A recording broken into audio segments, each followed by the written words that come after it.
सर्दी का मौसम आते ही हमारा खान पान बदल जाता है, क्योंकि सर्दी के मौसम में हम उन सब्जियों का ज़्यादा इस्तेमाल करते हैं जिनको सूरज की धूप, चंद्रमा की रोशनी, हवा का मिलाप ज़्यादा होता है। ये तो आप अच्छे से जानते हैं कि जड़ वाली सब्जियों से ज़्यादा अच्छी पत्ते वाली सब्जियां होती है। जो हवा में जो सब्जियां हवा लेती है, यानी कि जैसे कि हवा में लटकने वाली भी जो सब्जियां, फली, घिया, तोरू ये होती है, वो ज़्यादा हमारे लिए यूजफुल होती है। तो सर्दी जैसे ही आती है तो हम पत्ते वाली सब्जियों का इस्तेमाल करते हैं, और जिनमें से सबसे ज़्यादा पसंद किए वाली सब्जी है वो है सरसों का साग। तो सबसे पहले सरसों का साग बनाने के लिए हम इनको कलेक्ट करते हैं। खाली सरसों के साग में हम सरसों ही शामिल नहीं करते, थोड़ी सी सरसों होती है, सरसों की मात्रा ज़्यादा होती है इसलिए हम सरसों का साग कहते हैं। थोड़ी सरसों, थोड़ा बथुआ, थोड़ी राई, थोड़ी सी मेथी और थोड़ी जो भी हरी सब्जी, चने का साग है, मेरे पास जितनी भी पालक वगैरह कुछ भी होता है थोड़ी थोड़ी मात्रा में इसमें सारी शामिल करती हूँ। जैसे कि ये देख रहे हैं ताज़ा बथुआ है, इनको हमें साफ़ करना पड़ता है। सरसों को साफ़ किया है तो सरसों की जो डाकल जो हम बोलते हैं ना, तना जो होता है, उसको भी हम छीलते हैं। छीलने के बाद अंदर का जो रस भरा हुआ एक तना सा होता है उसको हम इस्तेमाल करते हैं। तो सबसे पहले इसको काटने के लिए हम सबको एक इक्वल तरीके से हम इसको लगा लेते हैं, अरेंज कर लेते हैं। उसके बाद इस तरीके से चॉपर बोर्ड पर रख के आप बड़ी आसानी से काट सकते हैं। किसी मशीन की ज़रूरत नहीं है, कुछ भी नहीं है। हाँ, सरसों के साग में मेहनत लगती है, क्योंकि हमें पहले इसको साफ़ करना होता है अच्छे से, फिर बारीक बारीक बारीक बारीक कट करना होता है। इसमें थोड़ा सा हमारा टाइम लग जाता है। पर हाँ, एक तरीका मैं बताऊं, जब भी ये सब्ज़ी आप सर्दियों में बनाते हैं ना, तो ज़्यादा सी इसको तैयार करके रखें, और जब पूर्ण रूप से पूरी तैयार करते हैं तड़का वड़का लगा के, वो थोड़ा थोड़ा आप बाद में करते रहें, क्योंकि इसकी मेहनत कभी भी खराब नहीं होती है। और आप अपने दोस्तों को भी अगर बनाकर, रिश्तेदारों को भी अगर देते हैं, तो आप जो मेहनत कर रहे हैं वो वैसे बेकार नहीं जाएंगी। तो देखिए, सबसे पहले हम सरसों के जितने भी पत्ते हमने लिए हैं राई, उनको हमने अच्छे से, तना जो मोटा था उनके हमने ऊपर से उनके हल्की हल्की लेयर थी वो निकाल दी है। और उसके बाद देखिए, अंदर की जो ये है ये हमने छीली है। इसके बिना तो टेस्ट आएगा ही नहीं, ये तो डालना ही डालना है आपको। ये नहीं है कि आप ये नहीं डालोगे और आप पत्ते पत्ते बनाओगे तो इतना ज़्यादा टेस्ट नहीं आएगा। तो मैं इनको भी बहुत अच्छे से कर लेती हूँ, क्योंकि आपको पता है कि ना, सरसों की तासीर गर्म होती है, और सर्दी में सरसों का साग बहुत अच्छा लगता है। सरसों का साग हमारे लिए बहुत ही बेनिफिट करता है। पोटेशियम, मैग्नीशियम, कैल्शियम, बहुत कुछ इसमें होता है। अगर आप पूर्ण रूप से सर्दी सर्दी इस्तेमाल करते हैं ना, तो आपके शरीर को वास्तव में शक्ति प्रदान करता है। अब देखिए, सरसों को हमने इस तरह काट लिया है, बथुए को भी काट लिया है, और थोड़ा बड़ा बथुआ भी रहे तो चलेगा, क्योंकि बाद में इन सबको आप देखेंगे कि किस तरीके से हम कुछ बनाएंगे। तो बिल्कुल ताज़ा बथुआ है, पत्ते पत्ते हैं, फिर भी मैं थोड़ा सा इनको क्या करूँगी, कट कर लूँगी। हाँ, मैं जब तक ये सब्ज़ी काट रही हूँ, आपसे मैं रिक्वेस्ट करती हूँ, अगर आप गरजीरा नारी चैनल पर नए हैं तो चैनल को प्लीज़ सब्सक्राइब करिएगा। वीडियो पसंद है तो आप लाइक करिए, और कमेंट्स करके ज़रूर बताइएगा आप किस तरीके से सरसों का साग बनाते हैं। मैं बहुत ही यूनिक तरीके से बताऊंगी आपको। और मैं एक बार बनाती हूँ ना, तो मैं जब भी किसी के पास एक एक कटोरी अगर सब्ज़ी भेजती हूँ, तो उन लोगों को हमेशा यही रहता है कि दूसरी बार कब बना रहे हैं। अब ये है थोड़ा सा चने का साग।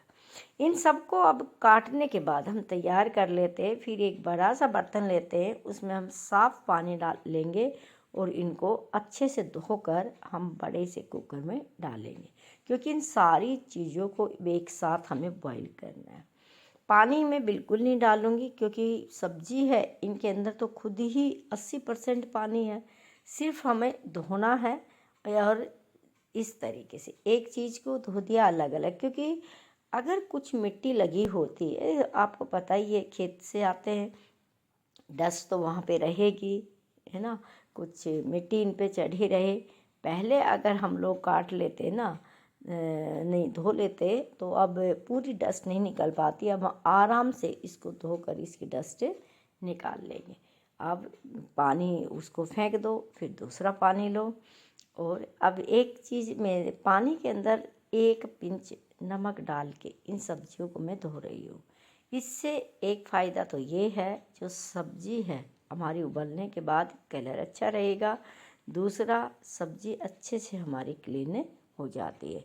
इस तरह पूरी सरसों को, बथुए को, और यहाँ पे थोड़ी सी राई थी इसमें, और चने का साग था, उन सब को मैंने बहुत अच्छे से धो लिया और धो के एक बड़े से कुकर में मैंने इसको लगा दिया है। पानी डालने की ज़रूरत नहीं है, पानी जो पत्तों के साथ हल्का जाता है वो सही है, और इनका खुद ही पानी होता है वो है। अब इसके अंदर ये नीचे जो तना था ना, वो नीचे रह गया, लेकिन इसको भी मुझे क्या करना है, लेना है। हाँ, सरसों का साग बनाती हूँ मैं, तो उस दिन घर में मक्का की रोटी या बाजरे की रोटी ज़रूर बनाते हैं, क्योंकि बहुत ही ज़्यादा उससे टेस्ट आता है। अब देखिए, सब्जी पूरी धो दी है मैंने। धोने के बाद कुकर में डाली, कुकर पे रख के मैंने सिर्फ इसको सिम पे करके 5 मिनट के लिए पका लिया, और फिर कुकर को ठंडा होने के लिए छोड़ दिया था। आधे घंटे बाद जब मुझे समय मिला, तो मैंने देखा ये बिल्कुल ठंडी भी हो गई है और अच्छी पक गई है। अब मैं चेक कर लूँ, अगर ये थोड़ी वो रहेगी, टाइट सी रहेगी, तो हम एक बार इसको दोबारे करते। लेकिन ये टाइट नहीं है, क्योंकि हमने सिम पे करके इसको 5 मिनट के लिए अच्छे से पका लिया था। फिर कुकर को ठंडा किया, और फिर उसके बाद हम ये प्रोसेस करेंगे। मथनी ले लेंगे, और इसको बैठकर आराम से हम कई देर इसको क्या करेंगे, हिलाएंगे। बैठ के हिलाएंगे, क्योंकि खड़े खड़े काम करेंगे ना तो थक जाएंगे। और बिल्कुल इसको ऐसे करना है, एक पेस्ट की तरह बनाना है। कुछ लोग मिक्सी में करते हैं, उसमें टेस्ट नहीं आता है। कुछ लोग ग्राइंडर से, अलग अलग करते हैं। आप सिर्फ मथनी से करिए। और मथनी से जब अच्छे से मिक्स हो जाए, तो आप इसमें गुड़ ऐड कीजिएगा। तो मैंने गुड़ को कूट लिया था, छोटा कर लिया, गुड़ डालिएगा। और यहाँ पे 2 चम्मच मैं ऐड कर रही हूँ बाजरे का आटा। आप अगर चाहते हैं तो टेस्ट के अनुसार आप मक्के का आटा ऐड कर सकते हैं यहाँ पे, या फिर बेसन ऐड कर सकते हैं। लेकिन मुझे बाजरे के आटे में थोड़ा सा अच्छा फ्लेवर आता है, मैं वो करती हूँ। हाँ, कभी कभी मैं मक्के का आटा भी यूज कर लेती हूँ। अब मैंने अच्छे से हिला दिया। कम से कम मैंने इतना हिलाया इसको कि एकदम से पता नहीं चल रहा कि बाजरे का आटा गुड़ इसमें था। अब मैंने गैस को ऑन किया, और मैं 5 मिनट तक कम आंच पे, लो फ्लेम पे इसको पकाऊंगी, जिससे गुड़ है ना वो अच्छे से मेल्ट हो जाएगा। गुड़ की एक तरह से चाशनी, चाशनी तो क्या बनेगी, थोड़ा है, लेकिन बिल्कुल मिठास थोड़ा थोड़ा साग में आ जाएगा, और जो बाजरे का आटा है वो पक जाएगा। तो देखेंगे आप 5 मिनट में ही इस तरीके से बन के तैयार हो जाता है, जैसे कि आपने हरा हलवा बनाया है। बहुत ही सिल्की बनता है, आप शाइनिंग देख सकते हैं। और अच्छे से जो आटा हमने डाला है, चाहे आप बेसन या फिर मक्के का, बाजरे का, जो भी डाले, वो अच्छे से पक जाए। जब वो अच्छे से पक जाए, तो आपको एक बर्तन में इसको निकाल लेना है। बर्तन में मैं इसलिए निकाल रही हूँ, क्योंकि अब इस बड़े बर्तन को तो साफ़ कर देंगे। अब हमें जितना खाना होगा ना, उतना ही हम बनाएंगे। अब वो तो उबाल के हमने रख लिया, उसको आप चाहे 1 हफ्ते तक फ्रिज में रखिए, वो ख़राब नहीं होगा। जब मन करे आप उसको बना लें। तो अब मैंने लिया एक छोटा पैन, उसके अंदर 2 चम्मच डाला है मैं सरसों का तेल। सरसों का साग है तो सरसों का तेल डालिए। 2 हरी मिर्च डाली है, क्योंकि अभी तक मसाले हमने कोई यूज नहीं किए, अब यूज होंगे जो भी मसाले होंगे। और यहाँ पे एक बड़े साइज का मैंने ले लिया है प्याज, और उसको ऐसे कट करके इसमें रख दिया। और बहुत बड़े साइज का आज मेरे पास एक टमाटर है, उसको भी हम कट करके इसमें रख देंगे। ये हमारा मसाला तैयार हो रहा है, क्योंकि अब मैं 2 कटोरी सब्जी ही बनाने जा रही हूँ, तो 2 कटोरी के लिए ही करूँगी, और बाकी को जो हमने तैयार किया है उसको हम रख देंगे। अब इसको मैं रखूँगी अरेंज करके गैस पे। अब उससे पहले मैं डाल देती हूँ लहसुन। सर्दी का मौसम है तो भाई लहसुन खाइए, और लहसुन देसी लहसुन आ रहा है उसका इस्तेमाल करें, चाइनीज़ लहसुन नहीं। अब गैस की फ्लेम को लो करके ढक के गैस पे रख दूँगी। 5 मिनट बाद देखिए अच्छे से ये हमारा पक गया है। और हमें देखना है टमाटर का छिलका यहाँ पे रिमूव करना है, प्याज और ये सब हमारा अच्छे से तैयार हो गया। इनसे हम बनाएंगे बहुत ही बढ़िया ग्रेवी बनाएंगे। अभी इसको देखिए मैंने ठंडा कर लिया, गैस को बंद करके 5 मिनट छोड़ दिया था। सर्दी का मौसम, ये ठंडा हो गया। अब जो टमाटर के ऊपर छिलका है ना, उसको इस तरीके से करके मैं हटा दूंगी। आप फूंक ले लीजिएगा, आराम से छिलके को हटा सकते।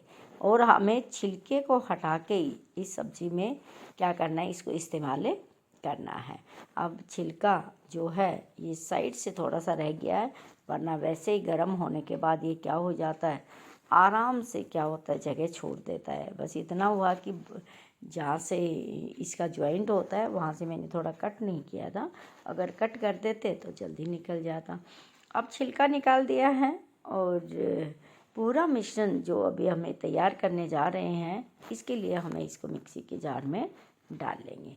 मिक्सी के जार में ये डाल के पानी ऐड नहीं करना है, कोई मसाला ऐड नहीं करना है, सिर्फ आपको करना इतना है कि इसका एक पेस्ट बना के, प्यूरी बना कर आपको तैयारी करनी है। ये जैसे ही तैयार हो जाती है तो इसका कलर देखिए कितना अच्छा निखर के आता है, क्योंकि हमें सरसों के साग में आपको पता है ना कौन कौन से मसाले डालने। और ये सरसों का साग है जो हमने अभी तैयार किया है, इसको कम से कम मैं 3-4 बार ही बनाऊंगी, एक बार में तो पूरा नहीं होगा।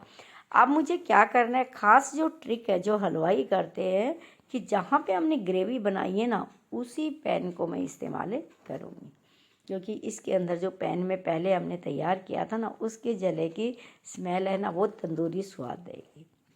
अब यहाँ पे मैंने डाला है थोड़ी सी सरसों पीली, थोड़ी सी काली वाली सरसों, और थोड़ा जीरा और तेज पत्ता।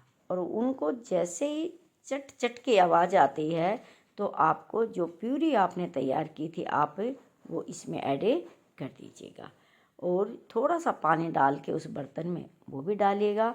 अब ढक के इस प्यूरी को हमें अच्छे से पकाना है। वैसे आपको पता है हमने इसको पहले पका लिया था, तो इसकी महक खुशबू अभी आ रही है। और ये इसी बर्तन में मैंने बनाया है ना, उसकी वजह से और ज़्यादा टेस्ट आएगा, क्योंकि चारों तरफ इस पर थोड़ा थोड़ा मसाला जो जला होता है ना, उसकी खुशबू तंदूरी जैसा स्वाद देती है। अब यहाँ पे मैं सिर्फ यूज कर रही हूँ सेंधा नमक और थोड़ी सी मिर्ची, लाल मिर्च वो यूज करिए जो ज़्यादा तीखी नहीं है, क्योंकि हरी मिर्च मैंने डाली है ना वो ज़्यादा तीखी है। बच्चे हैं, बच्चे खाए तो लाल मिर्च आप अवॉइड कर सकते हो, क्योंकि हल्दी और लाल मिर्च का हम बिल्कुल प्रयोग नहीं करते। ये ग्रेवी का ही इतना अच्छा कलर आ गया है, और सरसों का साग है तो यहाँ पे हमें हल्दी तो डालनी नहीं है, क्योंकि पीला हमें दिखाना नहीं है। ग्रेवी इतनी अच्छी बनके तैयार हो रही है क्योंकि पूरी घर में इसकी खुशबू बड़ी अच्छे से आ रही है। अगर हम कच्चा टमाटर ही करते हैं ना तो उसमें इतना अच्छा स्वाद नहीं आता, इस तरीके से बनाते हैं तो उसका स्वाद कई गुना बढ़ जाता है। तो पूरी ग्रेवी हमारी पक रही है। जब तक मैं छोटी सी मैं बात कर लूँ तो आप मुझे कमेंट्स करके बताइए कि सरसों का साग आप सर्दियों में कितनी बार बना चुके हैं, और अब मेरी वीडियो देखने के बाद आप कब बना रहे हैं ज़रूर बताइएगा। अब देखिएगा मैं सरसों का साग चम्मच से यहाँ पे डाल रही हूँ, जिस हिसाब से मसाले लिए, और मसाले मैंने सिर्फ इतनी ही सब्ज़ी के लिए लिए। ये पूरा साग बनेगा तो ये ख़त्म नहीं होगा, ठीक है ना। तो ये साग मेरा बनके हो रहा है अब तैयार, क्योंकि अब एक उबाल इसके साथ लेके आऊँगी मसालों के साथ, और फिर आप देखिएगा इसका कलर। और लास्ट में एक चीज़ मैं इसमें और डालूँगी, और उसके बाद आप देखिएगा किस तरह सरसों का हरा साग, सिल्की साग, हेल्दी साग आपका बनके होता है तैयार। इसमें थोड़ी मेहनत लगती है, लेकिन हाँ अगर सर्दी हम ये मेहनत कर लेते हैं तो फिर साल भर आपको ये सब्ज़ी देखने को नहीं मिलेगी। तो आपको स्टोरेज वाली मिलेंगी, लेकिन अब जो हमें मिल रही है ना बिल्कुल ओरिजिनल मिल रही है। अब देखिए मैंने इसको 2 मिनट के लिए मसालों के साथ अच्छे से पका लिया। अब आप देख रहे हैं चारों तरफ पैन ने सब्जी को छोड़ दिया है। पैन के ऊपर जितना भी मसाला या जो भी पहले वाला हल्का हल्का मसाला जला है उसको चम्मच से हटाकर आप इस साग के अंदर लेके आइएगा और फिर आप इस साग का बहुत बढ़िया वाला टेस्ट देखिएगा। अब उसके बाद लास्ट में मैं चेक कर लेती हूँ, अगर नमक कम है या मिर्च आपको कम नज़र आती है तो फिर मैं देखती हूँ कम है तो वो डालेंगे, और कम नहीं है तो अब यहाँ पे थोड़ा सा बटर मैं इस्तेमाल करूँगी। ये बटर हमने घर में बना के तैयार किया है। अगर आप बटर नहीं है आपके पास तो आप यहाँ पे देसी घी डाल के इसको थोड़ा सा घुमा सकते हैं, क्योंकि ऊपर से देसी घी